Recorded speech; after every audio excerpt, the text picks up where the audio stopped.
Testing, 1, 2. Okay, that looks good. Now that you can hear me, let's go back to Audio Bus and let's see if it will let us add in an instrument while this is still going on. So,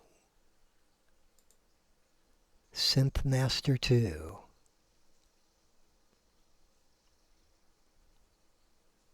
Still recording.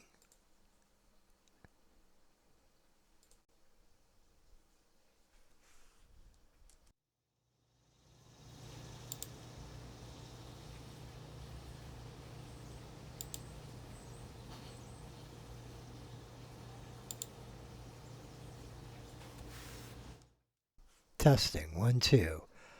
Okay, we have resumed recording. Now, let us add MIDI.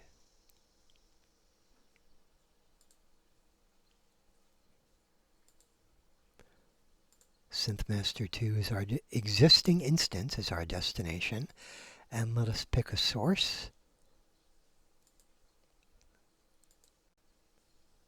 And that theoretically should work. There we go. And of course, as always, I forgot to change the default patch, which is not a problem, but it's always amusing every time I do it. So let us go to SynthMaster. And here it is.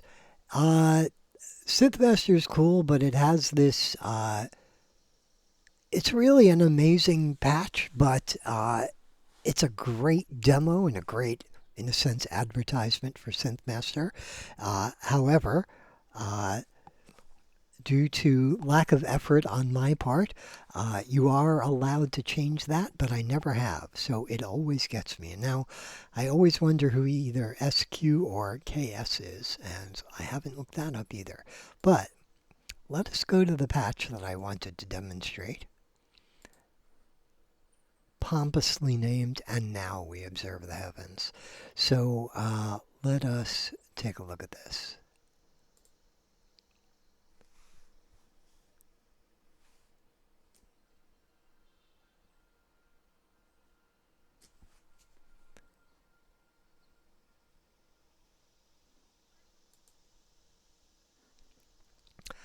Okay, that sounded lovely, but you did not hear it.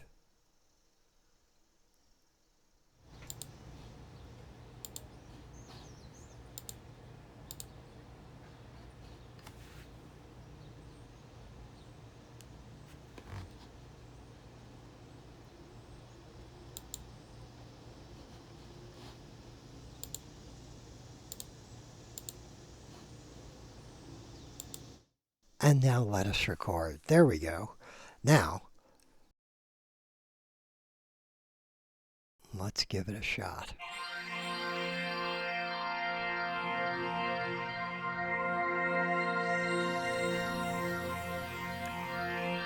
I love this patch. It's one single patch, one layer, 2 oscillators, super long decay, and the darn thing never stops moving. Let go. It's got an 8-second decay to let you change a chord.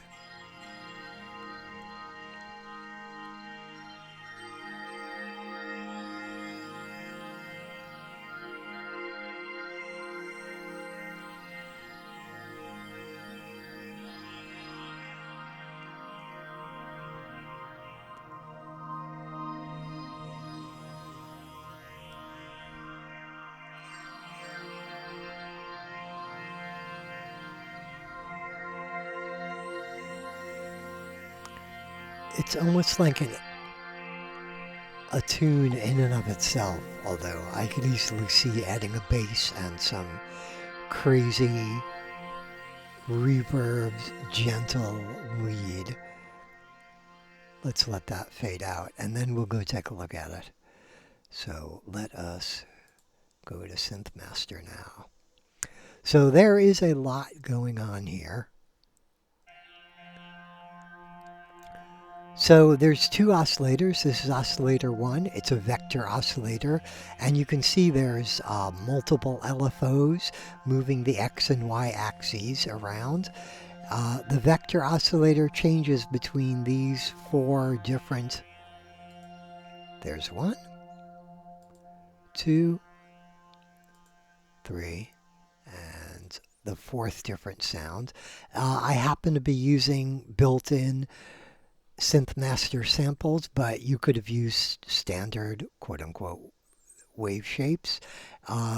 Any of the waveforms, you can make your own samples, import your own wave files. You can kind of, SynthMaster, it's amazingly powerful. It's pretty easy to use. I really like it. It's turned into one of my favorite synths. And since they released the iPad version of SynthMaster 2, I did this sound on the iPad. It's great. You can throw it in your backpack, do it on an Amtrak train or something, or wherever you are. It doesn't matter. But it's an amazing synthesizer. So we're going to break this down. Oscillator 2 is a wavetable. So let's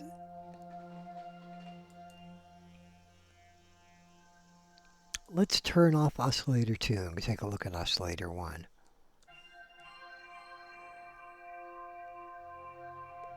So it's waving, so to speak, between the 4 sources. Let's turn that off and turn on Oscillator 2. And Oscillator 2, it's a slow sweep of this wavetable by one of my tons of LFOs, of course. And that gives some extra sheen on the high end, which really fills out the sound. Let's turn it both back on. There is a lot of motion going on, which why this patch can be almost a whole ambient tune all on its own. So let's take a look at the modulation matrix, which is where these things happen. When you pick none, it's supposed to show you all of your modulations. To be fair, I haven't done this as I've did all of this work as a standalone app and not as an audio unit in other things. So, but we're still good. Let's look at the sources, and we will see. You can pick almost anything as a source and or a destination.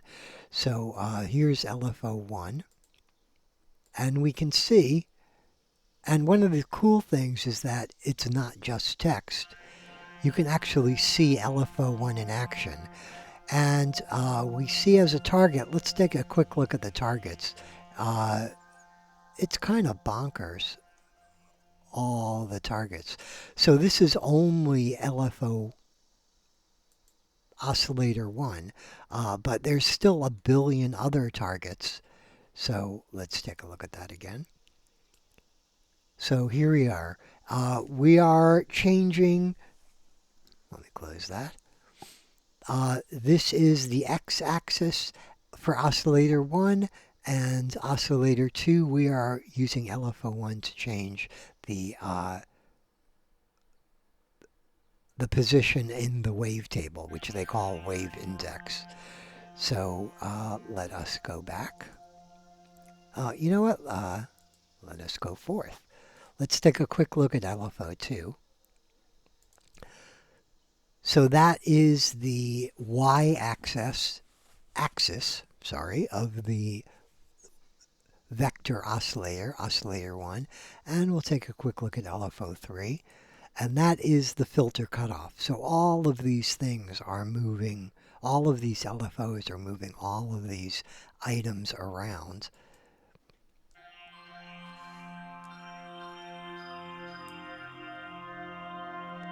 All at once.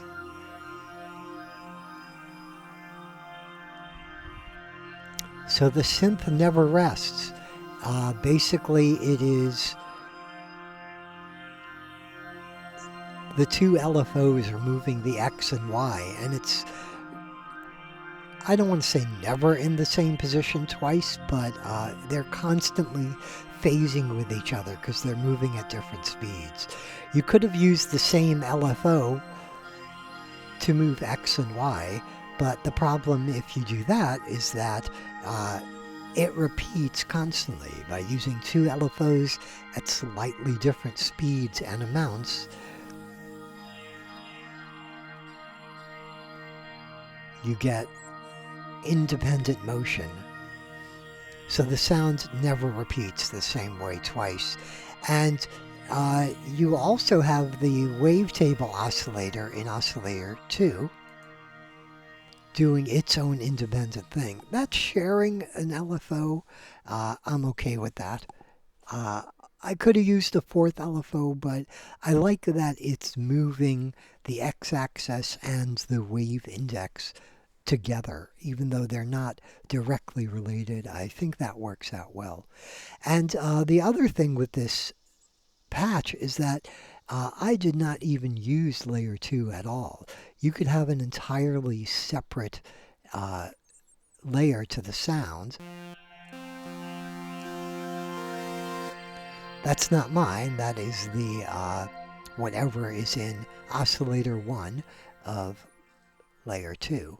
So, but you can have some complete other, like you could put a low-level arpeggio or a sequence just burbling along in the background in layer 2. And actually, now that I think of it, that is a darn good idea. So I may modify this patch to do something just like that.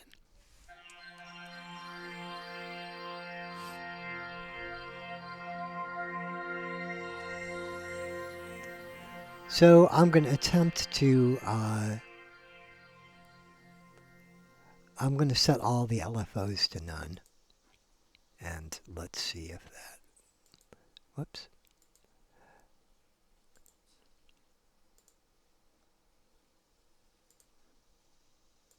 So theoretically, we're going to remove all the motion.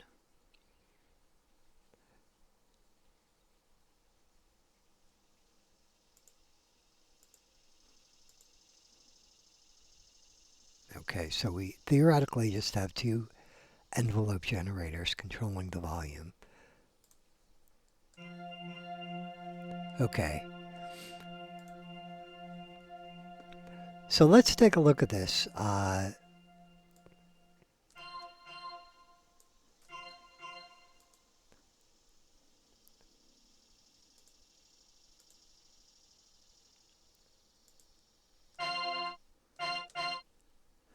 Let me cut the volume slightly. So now we have no LFOs, we have no nothing. The sound just goes on its own. So let's take a look at this. This is sound 1, sound 2, sound 3, and sound 4.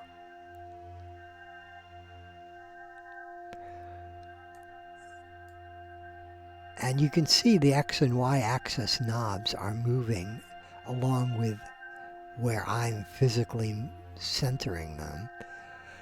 So you can use the sequencer to move these. You can use envelope generators. There's another kind of envelope generator. Whoops. There we go. Multi-segment envelope generator. And you can draw crazy loop points and ends. And I think you can have any number of stages to it. I'm not 100% sure. I haven't played with it that much because this thing just came out. So bear with me a second.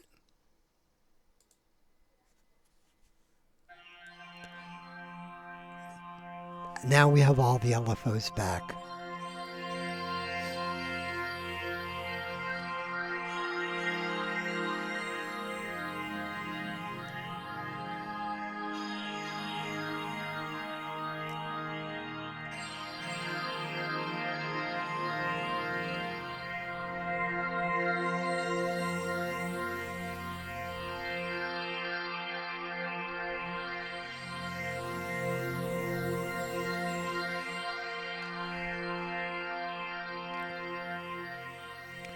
So that is my,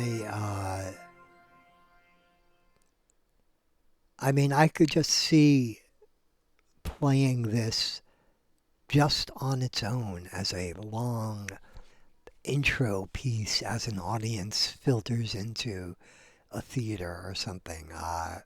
Just that alone, although surely it could use other things as well. Let's take a quick moment. There's all kinds of other things.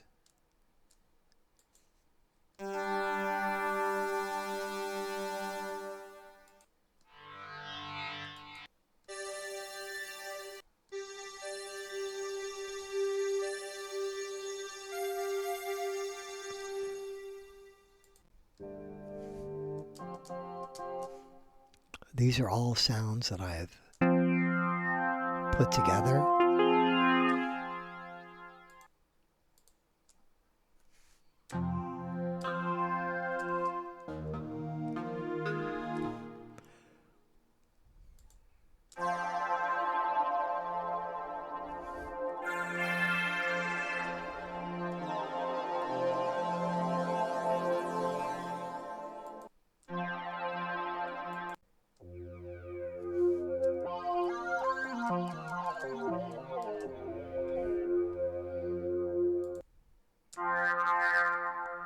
That's a little loud.